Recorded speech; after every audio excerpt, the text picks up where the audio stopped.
महाभारत काल अर्थात द्वापर युग में हनुमान जी की उपस्थित और उनके पराक्रम का वर्णन मिलता है। जानते हैं उन्हीं में से 5 प्रमुख पराक्रम के बारे में संक्षिप्त में। 1. पौंड्रक की नगरी को उजाड़ना। पौंद्र नगरी का राजा पौंड्रक खुद को वासुदेव भगवान कहता था और श्री कृष्ण को अपना शत्रु समझता था।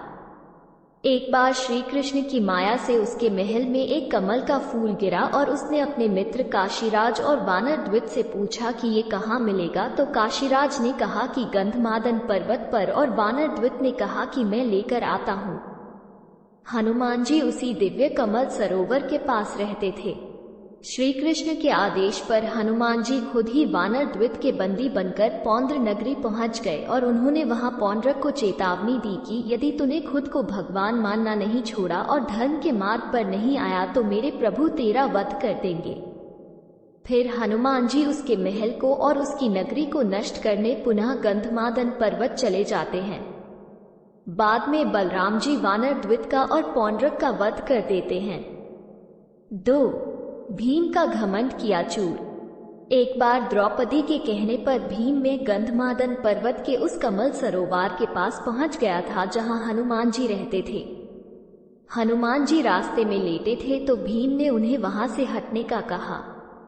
तब हनुमान जी ने कहा कि तुम तो बलशाली हो तो तुम खुद ही मेरी पूंछ हटाकर अपना मार्ग बना लो। परंतु भीम उनकी पूंछ हिला भी नहीं पाया। बाद में भीम को जब ये पता चला कि वे तो पवन पुत्र हनुमान हैं तो उन्होंने उनसे क्षमा मांगी। 3. अर्जुन का घमंड किया चूर। इसी तरह एक बार अर्जुन को नदी पार करना थी तो उसने अपनी धनुर्विद्या से बाणों का एक सेतु बनाया और रथ सहित नदी पार की। नदी से उसे पर उसकी हनुमान जी से भेंट हुई। उनसे हनुमान जी से कहा कि भगवान राम यदि इतने ही बड़े धनुर्धारी थे तो मेरे जैसे बाणों का पुल बना सकते थे। तब हनुमान जी ने कहा कि उसे काल में मुझसे भी शक्तिशाली वानर होते थे।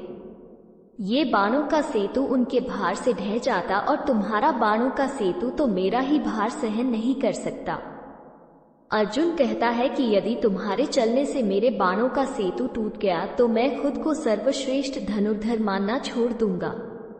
तब हनुमान जी उसे सेतु पर अपना एक ही पग रखते हैं कि तभी सेतु टूट जाता है। 4.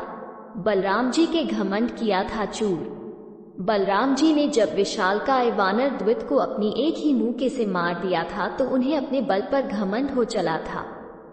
तब श्री कृष्ण के आदेश पर हनुमान जी द्वारिका की वाटिका में घुस गए और वहां फल खाकर उत्पात मचाने लगे। ये सुनकर बलराम जी खुद उन्हें एक साधारण वानर समझकर अपनी गदा लेकर वाटिका से भगाने के लिए पहुंच गए। वहां उनका हनुमान जी से गदा युद्ध हुआ और वे हौंफने लगे। तब उन्होंने कहा कि सच कहो वानर, तुम कौन हो, वरना मैं अपना हल निकाल लूंगा।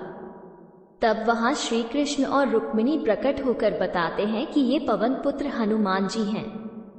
इसी तरह हनुमान जी ने गरुड़ देव और सुदर्शन चक्र का भी अभिमान तोड़ दिया था। 5.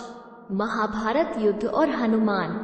श्री कृष्ण के ही आदेश पर हनुमान जी कुरुक्षेत्र के युद्ध में सूक्ष्म रूप में उनके रथ पर सवार हो गए थे।